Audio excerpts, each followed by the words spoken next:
Café com Prosa, com Rafael Dutra. A Alma Jeep Barretos está com condições imperdíveis. Vejam só, toda a linha Jeep Renegade, Compass e Commander com taxa zero. E mais, Renegade Longitude com tabela FIP no seu seminovo. Compass e Commander com super valorização do seu seminovo. Consulte condições. Venha conhecer a linha 2025 do Jeep Compass e Commander. Agora, toda a linha com 5 anos de garantia. Alma Jeep. Paz no trânsito começa por você. O clube mais querido da região vai ficar ainda melhor. Conheça o novíssimo Rio das Pedras Aquapark. Futuras instalações com piscinas de ondas, rio lento,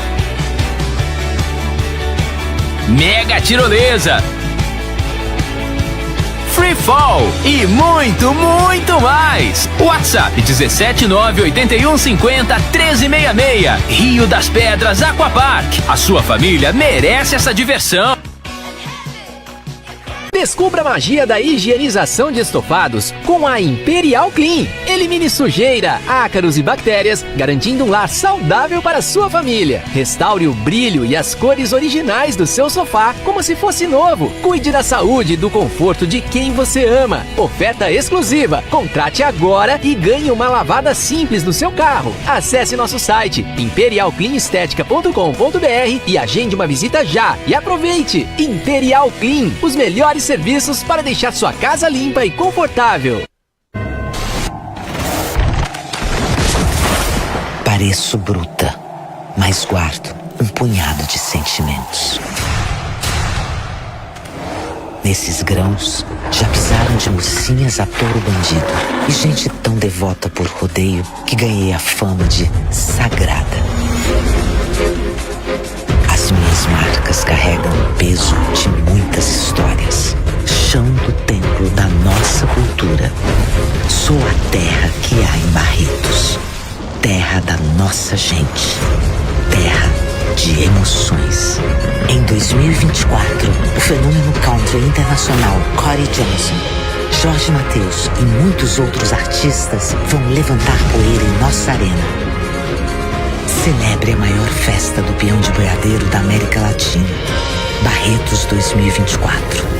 Terra de emoções. Beba com moderação. Você não quer ser esquecido, não é mesmo? Então, chegou a hora de anunciar com a Alfa Outdoors e Painéis.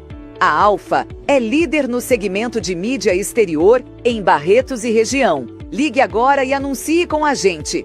Alfa Outdoors e Painéis. Nosso negócio é divulgar o seu. 17982026555. Café com Prosa, com Rafael Dutra.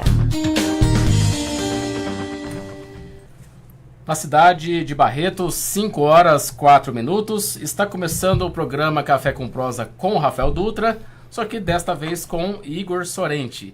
Eu sigo com vocês até às 6 horas da tarde. Este programa saúda as mais de 15 cidades que ouvem a Rádio Jornal.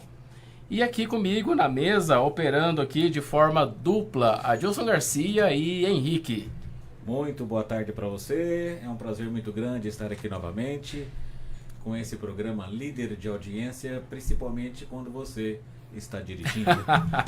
Agradeço pela sua gentileza. E aqui comigo também o meu amigo e fotojornalista Aquino José. A nossa saudação a todos os ouvintes, né? Especialmente aqueles que são devotos de São João Batista, né? A bênção ao nosso padroeiro para quem tem fé no santo.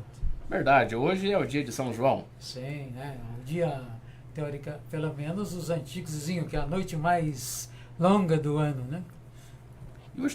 E hoje também termina a quermesse na igreja de São João Batista, lá no Barretos 2, né? Começou na quinta-feira, termina hoje, e tem os festeiros, que é o Tiago Abrão e a Letícia Rocha. Inclusive, mando um abraço para eles aí. Eu já estou preparado, saindo daqui já vou direto e lá vou Barretos 2.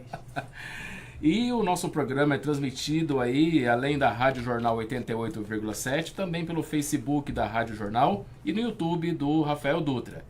E hoje nós estamos recebendo aqui um convidado especial. Ele veio lá de Luiz Antônio, aqui pertinho de Ribeirão Preto, 50 quilômetros de Ribeirão Preto. E ele é mentor de cidades inteligentes e negócios sustentáveis. A missão dele é desenvolver pessoas, melhorando cidades e evoluindo o planeta. O nome dele é Ricardo Valadão. Boa tarde, Ricardo. Seja muito bem-vindo aqui aos estúdios da Rádio Jornal.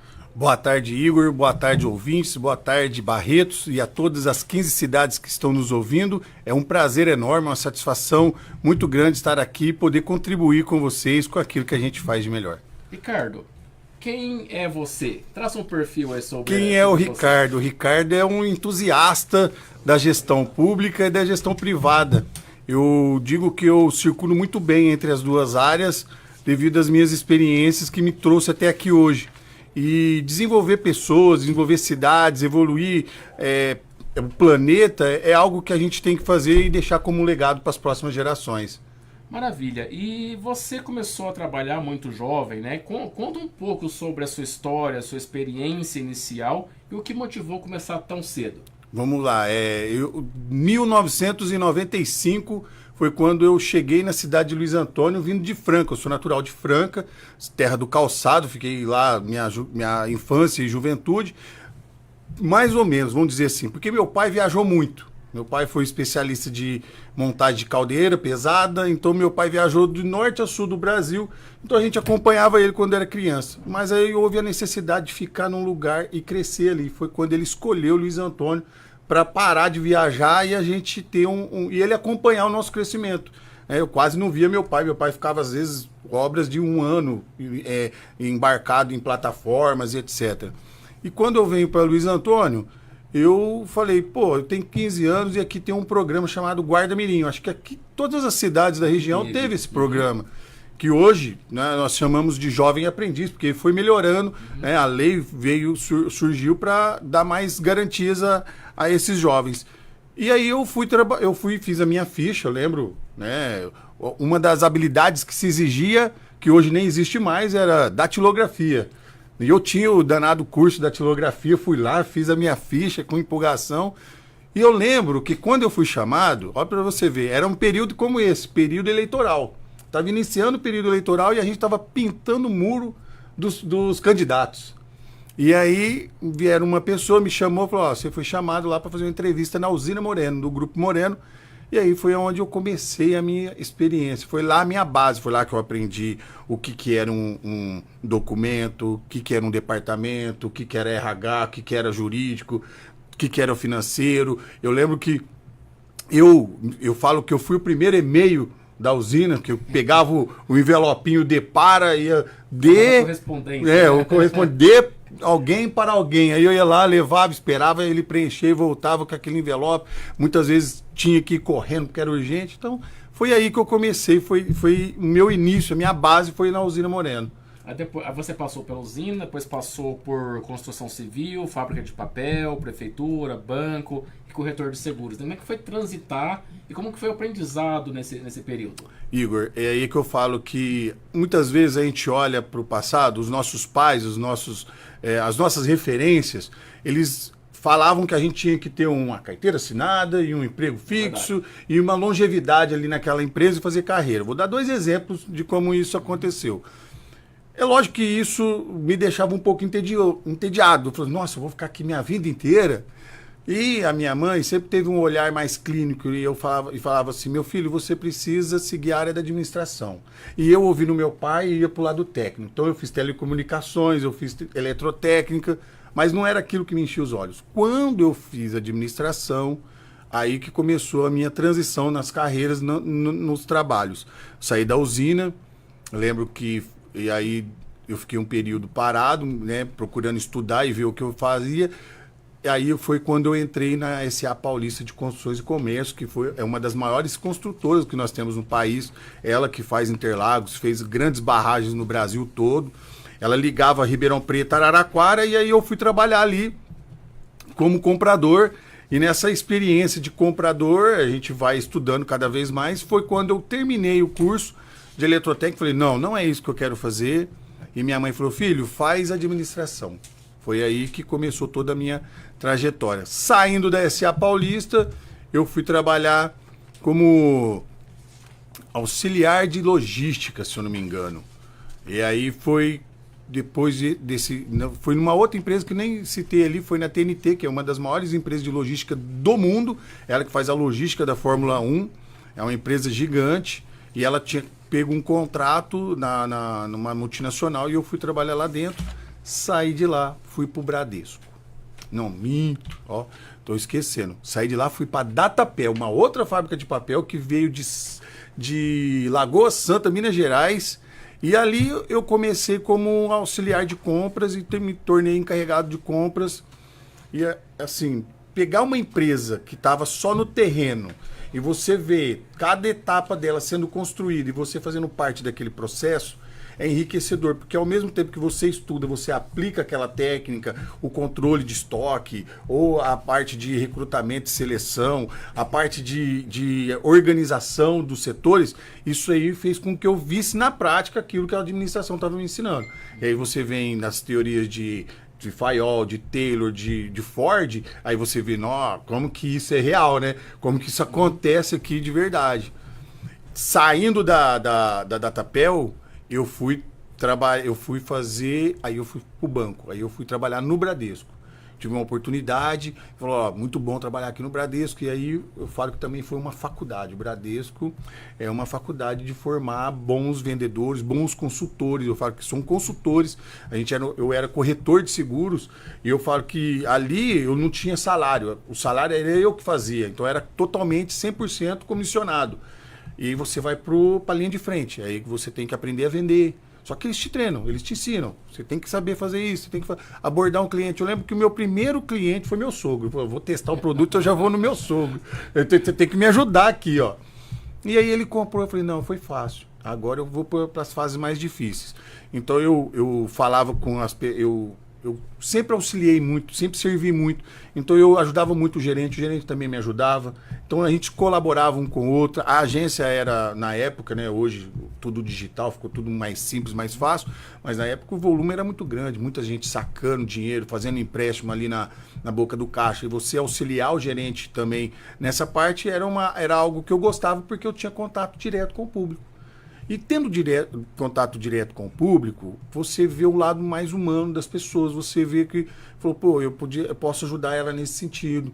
E se a gente falar assim em termos de seguro, aí eu vou dar um dado para você aqui, não estou vendendo nada, viu, gente? Mas é o seguinte, se todo brasileiro tivesse um seguro de vida, o impacto social que ia gerar na sociedade quando um ente falta é muito grande. É muito grande, em todos os sentidos. Porque se você é o pai, você é o esteio da casa, se você que traz o sustento, se você falta, quem traz o sustento depois para você? Será que a pessoa que está lá, sua companheira, o seu companheiro, está preparado para a ausência? Está preparado para a falta? Foi nesse sentido que a gente começa a refletir e pensar, o quanto que isso que eu estou vendendo é importante. Então, não é só uma venda, não é só um produto, é entender o que aquele produto faz. Não estou fazendo propaganda, mas é uma gratidão que eu tenho de entender que a área de seguros hoje, por exemplo, a pessoa faz seguro do carro, mas não faz um seguro dela. Quem é mais importante, o carro ou ela? Né? Então, faça. E às vezes ele pensa que é uma coisa muito cara, e não é. O seguro de vida... se vamos falar uma coisa simples, se for só de acidente, ou seja lá, alguma coisa que aconteça no percurso com a pessoa, é muito mais barato do que o seguro do carro durante o ano. Entendeu? Saindo do Bradesco, foi uma experiência enorme, mas aí surgiu um problema familiar. Minha filha tinha que fazer uma cirurgia e eu não tinha convênio. Onde que entra a dificuldade, como é que a gente tem que se mover?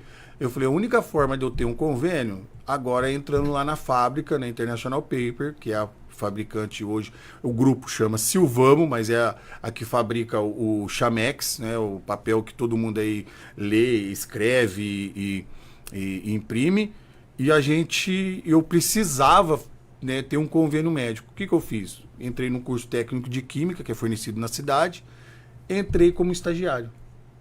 E eu falei assim, bom, como estagiário eu já consigo o convênio médico. Então, esse índice de viração própria que a gente chama, né? Como que você soluciona um problema rápido para poder ser... Eu sempre fiz isso.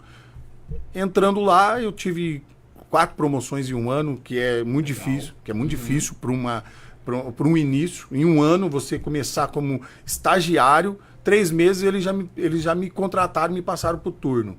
No turno eu já fui passando de um cargo para o outro rapidamente. Por quê? Eu já era formado em administração.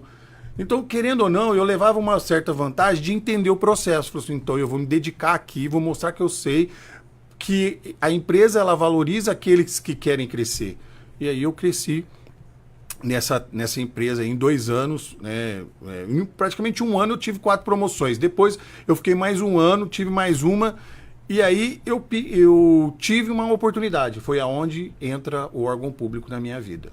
O prefeito viu, né, falou, não, eu quero você comigo, eu quero que você assuma aqui para mim também a parte de coordenação do departamento de compras e licitações.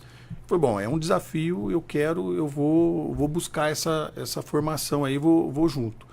E aí eu saí de lá, entrei na prefeitura e aí, assim, o desafio que era você olhar para uma empresa, o desafio hoje é muito maior porque você pega todas as demandas da cidade num departamento só.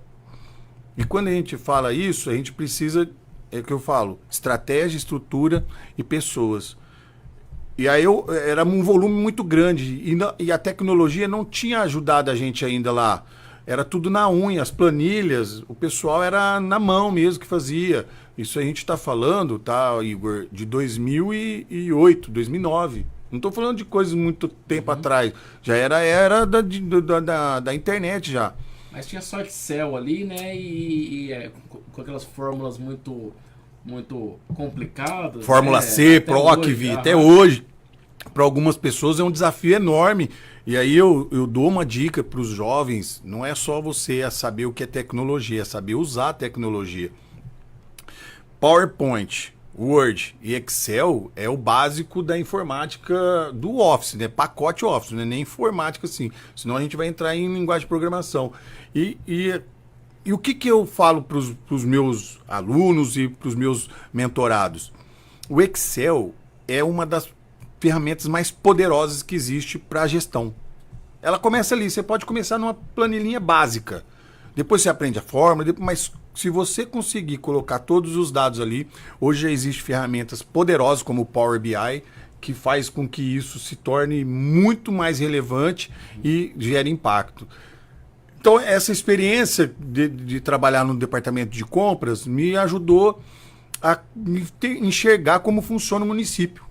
É aí que vem a busca e por que o meu coração hoje é totalmente voltado na gestão pública também. Porque quando você olha os departamentos, cada um tem uma necessidade.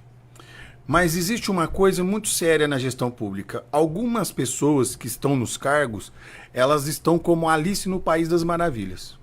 Elas não sabem o que querem e não sabem para onde vão. Então, se você não sabe o que quer e para onde você vai, o gatinho da Alice no País das Maravilhas vai falar assim, qualquer lugar serve. E é errado. Aí vem aquela pergunta, né? A pessoa foi eleita, né? O prefeito foi eleito, a prefeita foi eleita, e aí ela senta lá na cadeira, né? E ela vem a se perguntar, e agora, o que eu faço? E agora? E agora o que é que eu faço? Aí já vem aquela música, né? E agora o que é que eu faço? Bom, vamos lá. O que você faz? Primeira coisa que você tem que entender é de estratégia. Sun Tzu, na Arte da Guerra, já dizia mais de 5 mil, 10 mil anos atrás, que quando o estrategista erra, o soldado morre. E assim é o município. Quando um estrategista que está no topo da cadeia, e se ele não pensar estrategicamente, a cidade vai entrar em caos. O que acontece? Você precisa ter muito bem claro quais são as áreas que você vai atuar nesses 4 anos. Porque a gente tem hoje a possibilidade de reeleição, mas não é uma garantia, não é certeza.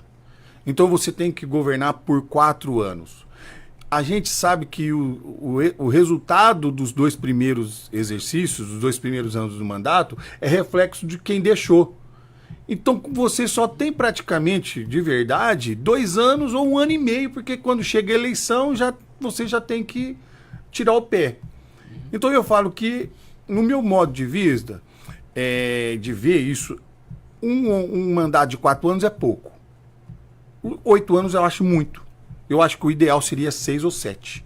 Eu acho que esse número, ele daria tempo suficiente para você fazer um planejamento de médio prazo. Lembrando que quando a gente vai fazer um planejamento de médio e longo prazo, ele começa de 5 para 10. Então, o médio prazo, eu acho que entre 6 e 7 ali seria o ideal. E aí, é o seguinte, você tem que deixar um legado e partir para a próxima fase. Usar o órgão público, usar a estrutura pública como meio de vida, é um erro de qualquer um que tem vontade de ser governante nesse país. Porque se apega, eu sei que a vaidade e o ego de quando senta na cadeira, ele é muito grande. As pessoas, elas se envolvem, elas se seduzem muito pelo poder. O poder de mandar, o poder de assinar, o poder de comandar. Isso pode parecer bom, mas se a gente olhar, até eu uso o exemplo da China, quantos imperadores em mais de 10 mil anos a China já teve? E como que era a sucessão deles? Eram guerras, eram mortes, enfim. Hoje não tem isso, mas pode ver que é muito desgastante para a família de quem é os políticos, o que acontece, porque política é guerra. É poder, é pelo poder. Se o grupo não estiver pensando coletivamente no bem do todo, da comunidade, da sociedade, do crescimento econômico, do desenvolvimento, das crianças, da qualidade da educação, não adianta. Vai se acabando, porque daí vocês vão dar a oportunidade, vocês vão ver que a pessoa não é capaz, vocês vão tirar ele do poder. Agora, quando a pessoa vai para um governo e deixa um legado, uma história, você pode ver que nem ele quer continuar. Nem ele quer continuar. Isso aconteceu com o presidente Fernando Henrique Cardoso. Se você olhar ele deixou um legado e ponto, acabou, encerrou, ele fez ponto final, acabou. Fez 8 anos dele, ele poderia voltar no cenário político. Por que não voltou? Entende? Então, assim, por quê? Porque ele entendeu que ele deu a contribuição dele. E foi essencial, e ali ele partiu para outra. A mesma coisa tem que ser na esfera municipal e na esfera estadual. Senão a gente vai perpetuar, por exemplo, quantos anos governou o PSDB no governo do estado de São Paulo? Mais de 30 anos. Aí eu falo para você, se não teve a oscilação, teve, mas foi o mesmo grupo que governou. Então, assim, talvez São Paulo teria dado um passo muito maior de transformação, de evolução, de desenvolvimento, se tivesse uma oxigenação. É isso que as empresas grandes fazem. Eu vou falar uma coisa aqui para você, que eu trabalho em todo o órgão público que eu entro e eu falo isso, nas minhas palestras e nos meus treinamentos. Fast Learning Organization, FLO. É isso que o Vale do Silício usa para as empresas de tecnologia. O que é isso? É uma empresa, uma organização que aprende rápido. No mundo de tecnologia, de internet das coisas, do IoT, da inteligência artificial, das coisas evoluindo tão rápido, não é possível que ainda a gente não tenha estrutura dentro dos órgãos públicos. Eu estou falando aqui, mas eu tenho certeza que muitos dos ouvintes que estão nos ouvindo aqui agora, está sentado numa cadeira de um órgão público, está olhando para o telefone dele, está olhando para o computador dele, para a cadeira dele, e está falando assim, está faltando mesmo. Eu sei, porque daqui da região eu fui em mais de 42 prefeituras. E uma das coisas que eu falava para todo prefeito que eu via, prefeito, escuta, vocês têm os melhores funcionários que você poderia ter no seu órgão público. Você tem que dar estrutura para eles. Eles não têm cadeira, eles não têm armário, eles não têm nada, eles não têm uma cadeira boa para sentar e ficar 8 horas sentado nela. A pessoa não aguenta, ela vai ficar, ela vai adoecer, ela vai pedir para sair, ela vai dar atestado, ela não vai querer trabalhar nesse lugar. É insalubre. Eu cheguei aqui, ó a cadeira que nós estamos aqui, ó, uma cadeira boa, confortável, que me deixa garantia que eu vou fazer o meu bom trabalho durante um bom tempo. Então isso é o mínimo, isso é o básico. Essa é a falta de estrutura que nós temos nos órgãos públicos. Você pode chegar lá, às vezes a pessoa, né, talvez no atendimento dela, ela mostra a insatisfação dela. E quem sente é o povo. Eu digo que órgão público não tem, né, nenhuma obrigação de gerar lucro. Não é isso, obrigação do governo gerar lucro. É a diferença que muitas vezes quem vem da iniciativa privada quer implantar dentro dos órgãos públicos. Enxerga que, não, vamos fazer igual na iniciativa privada. Espera aí. Iniciativa privada, ela visa lucro. Ela quer a eficiência de tudo que ela colocou lá e ela quer retorno. Os stakeholders, as pessoas lá estão querendo colocar dinheiro no bolso. No órgão público, você não pode pensar dessa forma. Mas você tem que gerar valor para a sociedade. Quando a sociedade reconhece que você fez um bom trabalho e que aquele trabalho é eficiente, realmente aconteceu e foi de uma maneira satisfatória, a população reconhece e te devolve na forma de voto na eleição. É isso, é basicamente essa o que fez com que eu entendesse que os órgãos públicos brasileiros precisam demais de um choque de gestão, uma forma de olhar para a gestão pública mais abrangente, mais eficiente. Maravilha, vamos fazer girar a mesa aqui. Aquino. Bem, como que o gestor público, ele, para ter uma equipe coesa, uma equipe que funciona, como é que ele escolhe, né? Quais critérios ele utiliza para escolher seus assessores diretos, seus secretários? Que critérios ele deve usar? Não, boa pergunta aqui. Vamos lá.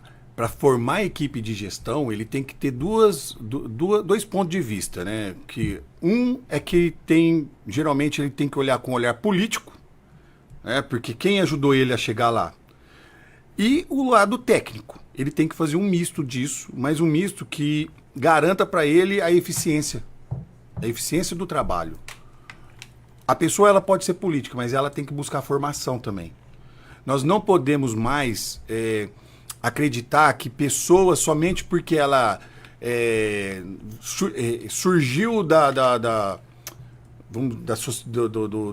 veia da população, surgiu do clamor público. Por exemplo, vou citar aqui, por exemplo, o sorveteiro. Nada contra o sorveteiro, mas ele é uma pessoa que é conhecida na cidade toda. Todo mundo gosta dele. Aí o prefeito, não, por gostar dele, eu vou colocar ele num departamento lá para cuidar das pessoas. Essa visão, ela é retrógrada, ela é uma visão atrasada. Ele pode ser bom com a população, ele pode ser ótimo no atendimento, então vamos formar ele. Vamos dar capacitação, vamos dar treinamento, depois ele ingressa. Porque essa é uma perda que a gente tem na gestão da eficiência, que a gente gasta muito tempo para treinar as pessoas e quando você termina, ela já está saindo. Então, o que o prefeito precisa ter para poder fazer uma gestão coesa, para poder ter uma eficiência? É analisar bem a capacidade daquela pessoa que vai ocupar aquele cargo, tecnicamente e politicamente também. Nós estamos num ano eleitoral, né? Qual sugestão, qual dica que você dá para os candidatos que estão aí, né, sonhando em serem, né, os governadores das cidades, né, que vão ter a eleição agora em outubro, né, o que devem pensar, o que devem planejar para o próximo pleito? Bom, boa pergunta. Para o próximo pleito, e aí a gente estava conversando nos bastidores, nós temos as ODS, né, são 17 objetivos de desenvolvimento sustentável que nós precisamos atingir até 2030. Então, todo o governo deve ter como visão de futuro atingir esses objetivos. Claro que, às vezes, as metas elas podem estar longe daquilo que a gente desejaria que estivesse, mas tem que estar na direção, em busca desses objetivos. Então, a dica que eu dou para os novos candidatos que queiram, né, entrar no pleito eleitoral é a vocação que ele tem para isso. Ele tem que ter vocação. Não adianta. Não adianta eu querer ser um governante e não ter vocação para aquilo. Vai dar ruim. Então, ele precisa ter vocação para isso. Ele precisa ter um grupo, uma equipe muito forte de trabalho e visitar casa a casa e ouvir o que a população mais deseja. Não existe outro segredo. A população, ela sabe aquilo que... Você vai num bairro, qual é a necessidade daquele bairro? Todo mundo sabe.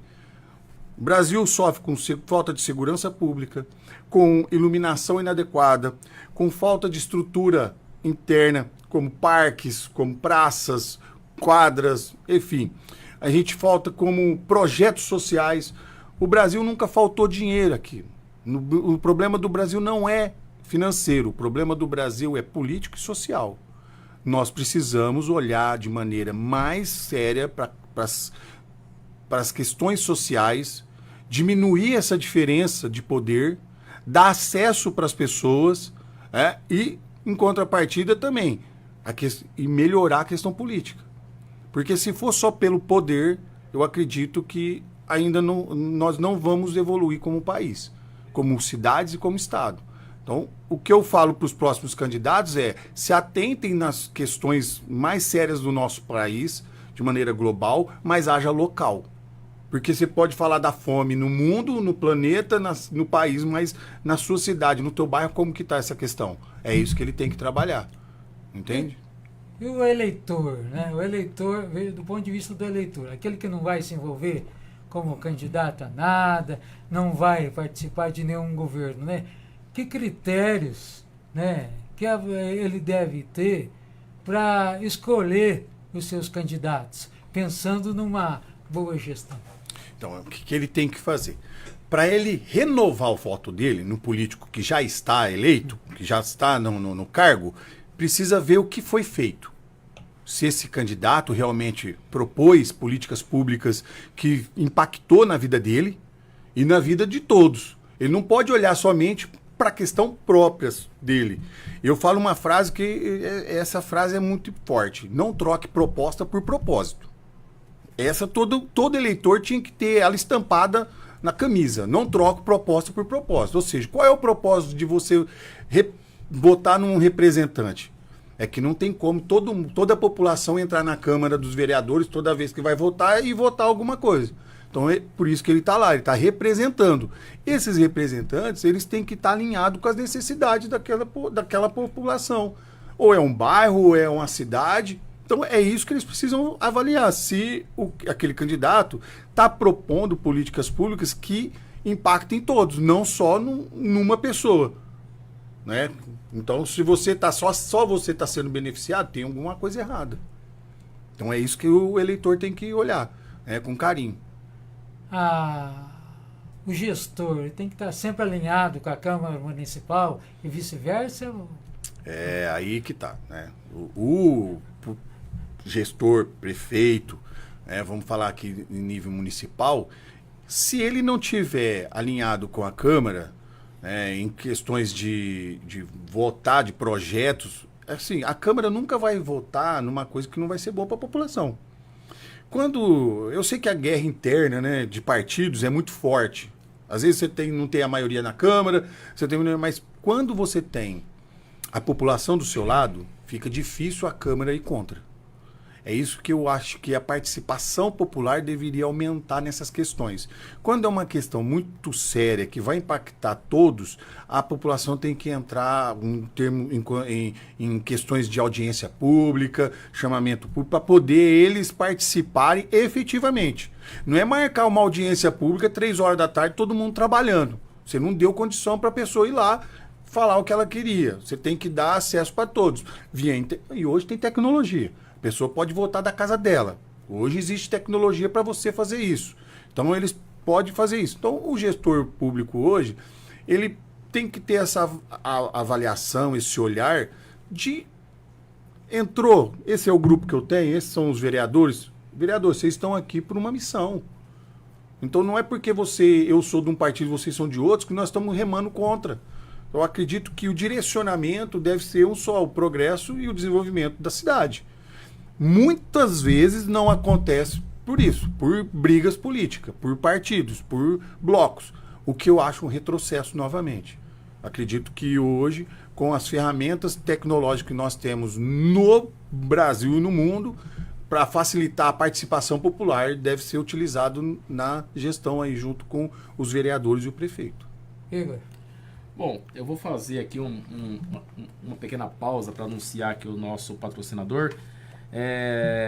Bônus de até R$40 mil com o seu Jeep seminovo na troca, mais IPVA 2024 grátis. Aproveite a linha do Jeep Compass com taxa de 0,99% ao mês 50% de entrada e 36 vezes. Venha para a Alma Jeep em Barretos e faça um test drive. É isso aí. Bom, o Ricardo Valadão, nós estamos aqui ao vivo pela Rádio Jornal 88,7 FM. E entre aí os 17 ODS, né, que é vamos dizer assim, seria um pacto com as Nações Unidas, é isso? Isso, os Objetivos de Desenvolvimento Sustentável foi um pacto formado por vários países, né, na ONU, e aí os países devem ter esses 17 objetivos para alcançar.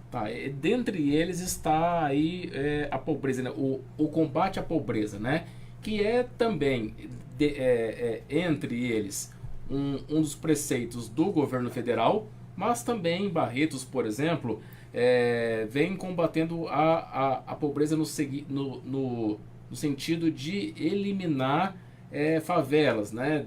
Há mais de 20 anos isso começou na gestão do Web Rezec, que tinha informação, uma favela lá no bairro Monte Alegre. Depois os prefeitos que vieram vindo na sequência vieram fornecendo casas e tirando as pessoas daquela situação degradante e tal. Mas como hoje numa cidade de 130 mil habitantes, ou para cidades da região que nos acompanham, como Colina, Colômbia, Bebedouro, Olímpia, como que se combate a pobreza? Vamos lá, Igor. Esse é um tema que, se fosse fácil, já teria sido resolvido no planeta todo. Eu digo que a pobreza, muitas vezes, ela é a improdutividade. Não é que a pessoa que está lá, ela quer ser improdutiva, não. Não entenda assim. A improdutividade é porque a pessoa ela está paralisada e ela não consegue o mínimo para ter o seu sustento. Ela não consegue sobreviver com aquilo que ela ganha. E como que um governo tem que estar atento a essas causas sociais? Lá no começo eu falei que o Brasil nunca teve problema de dinheiro. O problema do Brasil é político e social. Como é que eu acabo com a pobreza em primeiro lugar? Com a fome do nosso país. Nós somos, vou dar dados aqui então, nós somos o país que mais produz grãos no mundo. Nós alimentamos 1/3 da população mundial. E nós não conseguimos alimentar os nossos daqui de casa? Tem alguma coisa errada com a gente? Como cidadão, você tem que fazer essa pergunta. Não é possível que eu exporto tanto alimento para fora e aqui dentro falta. O que falta é a distribuição de renda irregular. Ao mesmo tempo que eu tenho uma pessoa super rica, eu tenho uma pessoa super miserável. É essa distância do poder que nós temos que achatar. É isso que nós temos que conseguir. Aí como que eu faço isso? Não é fácil eu chegar na favela e falar assim para o menino: você precisa ir para a escola. Você precisa estudar. Você precisa ter uma formação. Você precisa ter uma profissão. Você precisa ter um acesso. Você precisa ser um dentista. Você precisa ser um médico. Mas como chegar como lá? É que o menino ele não está olhando isso. A mãe dele não vê ele que ele vai ser um médico, que vai ser um dentista. Ela não vê isso, que ele vai ser um engenheiro. Ela quer saber se o filho dela vai ter o que comer daqui 2 horas. Porque essa insegurança alimentar é que gera pobreza. É que gera miséria no nosso país. E é isso que a gente tem que acabar. Só que não é só dar o alimento. É condição de ele ter o mínimo da sua alimentação garantida todos os dias. Todos os dias. A gente fala assim, a gente tem um amigo muito em comum, o Rafael e o Moreira, que o Moreira fala assim: menino lindo, você teve 3... Olha, que dá para ver que você teve 3 refeições por dia, se alimentou bem. Por que isso? Porque isso dá para você o quê?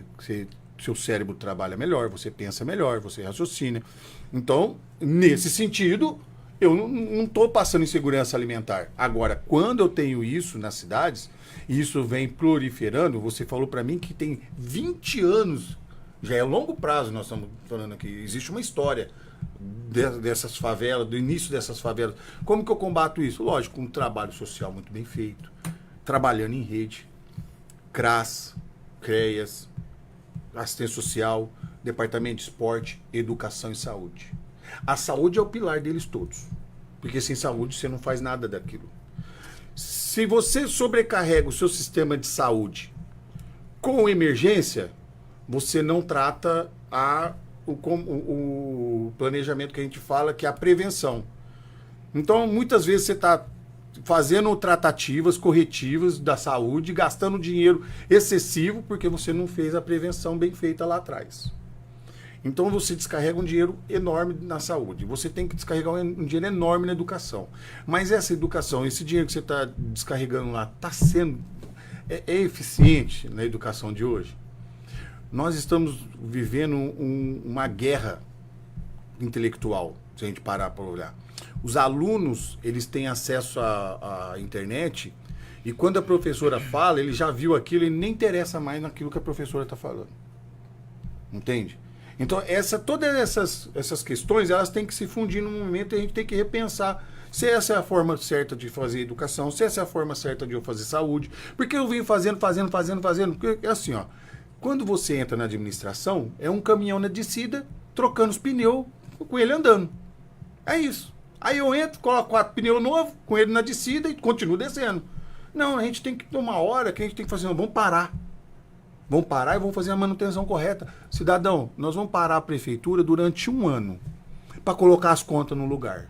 Não vai faltar remédio, não vai faltar merenda, não vai faltar... Mas algumas coisas nós não vamos fazer esse ano. Nós não vamos fazer festa, não vamos fazer rodeio, nós não vamos fazer nada que eu sei que vai doer.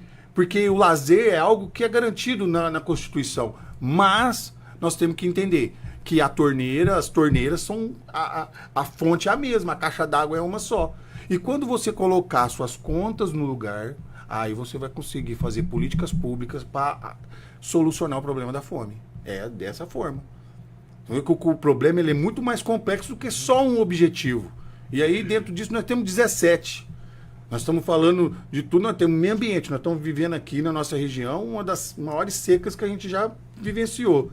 Daqui a pouco é queimada para tudo quanto é lado, é bicho morrendo, é animal morrendo, sofrendo, é a gente sofrendo, é o sistema de saúde lotado com problema de respiração. E aí? Aí a gente esquece da fome. Aí a gente vai lá para... Não tem como. E o gestor público, ele fica assim, aonde eu fui entrar? Aí a gente fala assim, não entra não, se não tem auxílio de um profissional, não tem o meme que fala, não entra não. Então é complexo, Igor e Aquino. A gente precisa pensar em conjunto, pedir ajuda aos universitários que estão lá estudando, que estão vendo os dados, ir nas escolas, solucionar. Hoje existe um hub muito forte na nossa região de startups, de inteligência. O pessoal está pensando, às vezes, numa solução comercial, mas ela poderia ser uma ajuda social muito forte. Então a gente tem que colocar essas pessoas que pensam a favor da gestão pública também. Aqui, você acabou de tocar num assunto que é o assunto do momento, a questão ambiental, né? A questão do meio ambiente que está acontecendo não só em Barretos, aqui na região, mas no mundo todo, né? Qual preocupação e qual atitude o gestor público tem que ter com relação a essas questões ambientais? Como eu estou falando, não consegue separar uma coisa da outra, né? O meio ambiente faz parte da nossa vida. A gente vive num dos melhores biomas terrestres, né? Nós estamos num país tropical, mas que está sofrendo aí de problemas devido à degradação nossa mesmo, do nosso próprio meio ambiente. Com enchentes em alguns lugares, excesso de chuva em alguns lugares, falta de chuva em outros, ou seja, mudou. Isso é interferência de quem? Do ser humano. Foi nós que interferimos na vida, né, e no ciclo ambiental. Então o que a gente tem que fazer? Pensar de maneira sustentável. Vou comprar ônibus. Que tipo de ônibus é o melhor possível para não poluir tanto o meio ambiente? Será que já não serviria o elétrico? Como é que eu estou trocando minhas matrizes energéticas para impactar menos no meio ambiente? O Brasil, ele dá um exemplo para o mundo todo, tá? Apesar de a gente estar sofrendo em algumas regiões tem catástrofe, mas o Brasil dá um exemplo muito forte, porque o Brasil começou as hidrelétricas há mais de 50 anos atrás. Então, a parte de impacto dela já aconteceu. Tudo que tinha que ser recuperado ao entorno dela já se recuperou. Então, o que a gente não pode fazer agora? É, de repente, colocar uma usina de carvão. Não tem cabimento. Só que nós temos o quê? Um dos maiores incidências de raio solar do planeta. É aqui, na nossa região até. Né? Porque esse período de seca que nós vivemos aqui, imagina a intensidade dos raios solares como que não é. Então, olha o tanto de energia que você pode gerar na nossa região. Então, eu fiz um projeto para a Prefeitura de Luiz Antônio uma vez, quando a gente entrou na gestão, de colocar as placas solares em todas as escolas. Por que isso? Porque em 10 anos ela se paga. Se tivesse feito, faltaria 2 anos para terminar. E ela não estaria mais ela já se tornaria autossuficiente energeticamente. E dali para frente ela ia fazer o quê? Ela ia sobrar. Sobrando, o que eu faço? Comunidade carente. Vamos lá, vamos fazer um cadastro, o excedente aqui eu vou fazer. Então nota que não está se pensando em longo prazo, só se pensa de 4 em 4, fatia. E de fatia em fatia nós não vamos chegar lá na frente. Se não tiver bons planos diretores, que dê sequência. Porque não adianta, eu não gosto de você aqui, e você não gosta do Igor. Eu entro e aí você não continua o que eu faço. Aí o Igor entra no seu lugar e não continua o que você fez. E aí fica uma briga de vaidade. O Brasil precisa terminar com isso. A gente precisa ter mecanismos, né, muito bem claros e bem definidos, em que começou uma obra que gera impacto para todos, vai terminar. Querendo você, gostando ou não, vai terminar. Ponto. E cumpra-se e aí a gente evolui nesse sentido. Entendeu? É isso. Diante dessas questões e outras aí da necessidade, você acha importante, por exemplo, a população participar dos conselhos municipais efetivamente, que na verdade alguns conselhos são figurativos, né? De que maneira a população pode participar, né, e cobrar do gestor público essas políticas públicas? Essa é uma dificuldade das gestões de formar os conselhos, porque realmente às vezes a população não se interessa, porque foi ensinado a gente a não gostar de política. Política vem de politeia, que vem de cidades. Significa gestão de cidades, administrar cidades. Por que a gente não administra a nossa cidade? Por que a gente não administra... Eu falo que a gente tem que governar primeiro a si. A gente governa a si próprio, cuida da nossa vida, depois a gente cuida da vida dos outros. Senão a gente não consegue evoluir nesse sentido. Aí o cidadão reclama, vai lá no Facebook, desce além, e fala. Aí, o que ele teria que fazer? O governante, vendo essa demanda, falou só, escuta, você está no canal errado, nós temos uma ouvidoria. Escuta, você não quer participar do conselho? Chamar, atrair essa pessoa para ela ver como que é feito na realidade. Quando eu já fiz parte dos conselhos da saúde, fui presidente do Conselho da Criança e do Adolescente por 2 vezes, sempre quando eu mostro para a pessoa que reclamava, que falava alguma coisa, eu chamo ela e faço ela participar, ela fala assim, não sabia que era assim. Essa é uma resposta mais ouvida depois que a pessoa vai lá e vê com os próprios olhos como é. Eu não sabia que era assim. Vai lá, mete o pau, a prefeitura está comprando isso, aquilo outro. Vem aqui, venha participar da licitação. Eu sempre chamei os comerciantes, os fornecedores da cidade, quando não sabia, falou, você precisa aprender a licitação. Existe uma lei, você sabe como é que é a lei? Não tem jeito de você comprar direto de mim? Eu falei, não posso. Porque essa é a vontade. Mas fulano vende. Não, ele não vende assim. Existe um processo, ou é de compra direta, se for dispensa, existe cotação, você tem que fornecer preço. Não, ficar aí preenchendo aquele papel lá, não quero não. Então a própria população, às vezes, ela não sabe lidar com as questões legais da prefeitura, dos órgãos. O que eu falo? Ensina. Se torne um professor, ensina lá, vem cá, chama todo mundo aqui na sala aqui, nova lei de licitações, vamos ensinar para vocês. A partir de agora vocês não podem alegar a ignorância, que a prefeitura não fez nada para ajudar vocês. Aí você treina toda a cidade de forma gratuita, todo mundo entende como que participa, acabou. Aí você agora, toda vez que vocês verem lá um edital, toda vez que você vê uma compra, uma dispensa, você vai lá e participa, manda seu e-mail. Tá muito mais fácil hoje, e-mail eletrônico. Duvido que ninguém tenha um e-mail no celular hoje e não consegue mandar. Se você é um bom empresário, você tem uma pessoa para fazer isso para você. Ponto final.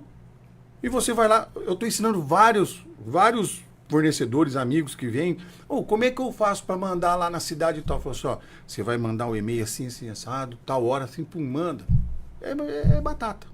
Na sua opinião, então, falta formação política, não formação partidária, mas falta formação... Não é formação, é consciência política. Eu sou cidadão, eu tenho que saber dos meus direitos. Eu tenho o artigo 5º da Constituição que fala lá os meus direitos e também os meus deveres. E como é que eu formo essa consciência? Aí é que você tem que ter o clamor público e ir até eles. É na escola. Deveria começar lá na base. O problema nosso aqui, né, é base. A nossa base hoje, ela tá ruim. Ela não tá boa. Eu, como professor, quando chega alunos na minha sala de aula, novos, eu testo português e matemática com eles. E aí eu sei que na matemática eles estão cada vez pior. Tá? Essa qualidade vem caindo. E você pode pegar os índices de DEB aí da região toda e procurar que apenas algumas aqui da região têm um índice melhor. O que isso me mostra? Que o interesse por certas questões, ela não... A pessoa vai falar de política na sala de aula. Não é para falar de política, porque às vezes a pessoa defende uma bandeira, uma ideologia, e não é isso que eu estou falando. Na sala de aula não é para fazer defesa, não é para fazer militarismo, militância, né, na verdade, desculpa. Não é para fazer militância, é para você ensinar os direitos que a pessoa tem. Então o direito devia ser algo que a gente teria que ter dentro da sala de aula. Existe um projeto, chama Direito nas Escolas. E aí você, através de um projeto na Câmara, você aprova e aí vem um profissional do direito dar uma aula sobre os direitos e garantias do cidadão. Imagina o tanto que eles vão entender o que eles deveriam fazer. Porque se eu não faço isso na base, não adianta eu cobrar depois de adulto. A pessoa não passou pelo processo e não aproveitou. Agora, quando ela tem a consciência, quando ela passou, não, peraí, eles estão votando a concessão do lixo. Vou lá opinar. Estão votando a concessão da água. Vou lá opinar. É natural, é público. Quando tem a participação, você vê que o processo ele vai para frente, ele vinga. Quando não tem, ele fica embolado. Então é isso que falta. Falta consciência política para o cidadão, para ele não trocar o propósito dele por uma proposta. Igor. Nós temos aí 5 minutos ainda de programa, já estamos encaminhando para os momentos finais. Quero te fazer uma pergunta aqui que já passou pela pobreza, pelo meio ambiente, agora passar pelo saneamento básico, que também acaba sendo também aí um braço do meio ambiente, né? Nós temos aí recentemente o marco do saneamento básico, né? No entanto, a gente está aí já lidando com a falta de água, né? Por mais que a gente tenha as ligações de água chegando até as casas, né? Como que os próximos prefeitos vão lidar com a falta de água? Então. E tem um outro fator também, que é a questão do tratamento de esgoto, né? Como a gente sabe que as cidades da região hoje têm quase 100% de tratamento de esgoto, mas como lidar com o esgoto a céu aberto, que às vezes acontece por falta de rede? E te lançar mais uma pergunta aí. Os serviços de autônomo de água e esgoto fazem um serviço social, né? Eles não visam um lucro, mas visam aí atender a população, né? Só que a gente tem visto aí algumas propostas de venda dessas autarquias, né? Com o sentido de privatizar aí o atendimento de água e esgoto. Como que qual a mensagem que você pode passar para os próximos mandatários das cidades aí? Então vamos lá, Igor, vamos fazer a análise do seguinte: nós temos um país com 214 milhões de habitantes, 100 milhões ainda vive sem água e esgoto tratado. Isso é um dado real. Se a gente pegar que a gente tem um marco regulatório de 2030, que todos os municípios deverão ter 100% da sua água tratada e esgoto tratado, porque isso é uma questão de saúde básica, humana, para você parar de ter um monte de doença que a gente tem, que é causado justamente por essa falta. O que eu vejo? Existem alguns processos, né? A concessão da água por uma empresa privada não quer dizer necessariamente uma privatização. Ela está concedendo por um período para que ela, com o know-how que ela tem, que os órgãos públicos não têm nem estrutura, nem estratégia. Lembra lá que eu falei, não tem estrutura e nem pessoas? para tomar conta disso. Então eu transfiro o meu poder para que aquela empresa invista e por um período ela também não vai, a empresa não vive sem dinheiro. Ela vai usufruir daquele recurso para poder pagar os investimentos que ela fez. E num prazo determinado, eu vejo que é uma das melhores soluções que existe hoje. Não a privatização, porque a privatização ela não volta. A concessão, você determina o dia e a hora de começar e acabar. Porque os municípios não têm condições de assumir milhões de investimento, a não ser que o governo federal financie. Se tiver as contas tudo bonitinha, não tiver a certidão negativa, que muitos municípios não têm. Então isso dificulta. Sendo que, se em 2030 você não tiver, o que vai acontecer com você? Você vai ficar sem recursos. A sua educação ela vai perder dinheiro. O seu meio ambiente. Então, os governantes até lá vão ter que fazer ou a concessão, ou a privatização, ou a autarquia, ou ela mesma. Elas vão escolher. Se o município tem estrutura própria, bem equipada, que dê garantias para ela, ótimo. O que acontece geralmente? Você vai pegar o custo de uma bomba que faz... Porque aqui praticamente na nossa região toda é aquífero Guarani. É bomba, poço, você fura e puxa a água de lá. Aqui nós estamos garantindo água por várias... Mas tem que ser bem feito.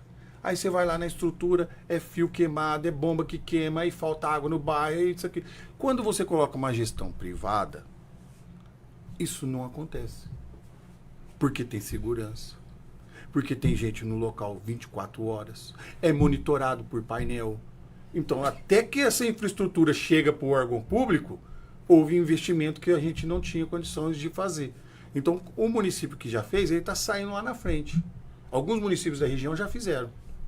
E isso, eu tenho visto que a garantia da água em tempos de seca está garantida, porque faltou água, faltou bomba aqui, ela tem um processo de mandar para outro tanque, do outro tanque continua abastecendo a cidade toda e não tem interrupção nenhuma. E essa inteligência quem traz é o mercado corporativo. E aí é onde que eu falo. Essa união pode ser uma empresa mista, pode ser uma PPP, pode ser uma privatização ou pode ser uma concessão, desde que atenda a população e garanta isso para a população. E que seja de maneira e com o olhar sempre voltado para o lado social. Né? Porque a gente sabe que 50% da população precisa de dinheiro. Maravilha. Aqui nós estamos chegando ao nosso momento final do programa. Dê aí o seu recado, aí a sua... Se despeça do programa. Vamos agradecer essa oportunidade. A prosa hoje foi muito boa, né? Aprendemos bastante, né? E viva São João Batista. Estamos indo lá festejar lá na paróquia, lá do Barres 2. Ricardo Valadão, pode aí deixar suas redes sociais, seu site, como é que te encontra? Então, você vai me encontrar no @RicardoValadão1 lá no Instagram e no LinkedIn, Ricardo Lopes Valadão. Você me encontra lá nas minhas redes sociais, pode mandar uma pergunta, fiquem à vontade de falar comigo lá. Maravilha. E o nosso convidado, Ricardo Valadão, ganha uma caneca aqui de brinde, uma caneca da Graphic Brindes Barretos, que é a caneca do programa Café com Prosa. E o nosso programa fica por aqui, a gente volta na próxima segunda-feira, às 5 horas da tarde. Uma boa noite a todos, vocês moram no meu coração e não pagam aluguel. A Alma Jeep Barretos está com condições imperdíveis. Vejam só, toda a linha Jeep Renegade Compass e Commander com taxa zero e mais. Renegade Longitude com tabela FIP no seu seminovo. Compass e Commander com super valorização do seu seminovo. Consulte condições. Venha conhecer a linha 2025 do Jeep Compass e Commander. Agora toda a linha com 5 anos de garantia. Alma Jeep, Paz no Trânsito começa por você. O clube mais querido da região vai ficar ainda melhor. Conheça o novíssimo Rio das Pedras Aquapark. Futuras instalações com piscinas de ondas, rio lento, mega tirolesa, free fall e muito, muito mais. WhatsApp 17981501366. Rio das Pedras Aquapark. A sua família merece essa diversão. Descubra a magia da higienização de estofados com a Imperial Clean. Elimine sujeira, ácaros e bactérias, garantindo um lar saudável para a sua família. Restaure o brilho e as cores originais do seu sofá como se fosse novo. Cuide da saúde e do conforto de quem você ama. Oferta exclusiva. Contrate agora e ganhe uma lavada simples no seu carro. Acesse nosso site imperialcleanestetica.com.br e agende uma visita já. E aproveite! Imperial Clean, os melhores serviços para deixar sua casa limpa e confortável. Pareço bruta, mas guardo um punhado de sentimentos. Nesses grãos, já pisaram de mocinhas a touro bandido e gente tão devota por rodeio que ganhei a fama de sagrada. As minhas marcas carregam o peso de muitas histórias. Chão do templo da nossa cultura. Sou a terra que há em Barretos. Terra da nossa gente. Terra de emoções. Em 2024, o fenômeno country internacional Corey Johnson, Jorge Mateus e muitos outros artistas vão levantar poeira em nossa arena. Celebre a maior festa do peão de boiadeiro da América Latina. Barretos 2024. Terra de emoções. Beba com moderação. Você não quer ser esquecido, não é mesmo? Então, chegou a hora de anunciar com a Alfa Outdoors e Painéis. A Alfa é líder no segmento de mídia exterior em Barretos e região. Ligue agora e anuncie com a gente. Alfa Outdoors e Painéis. Nosso negócio é divulgar o seu. 17 98202 6555.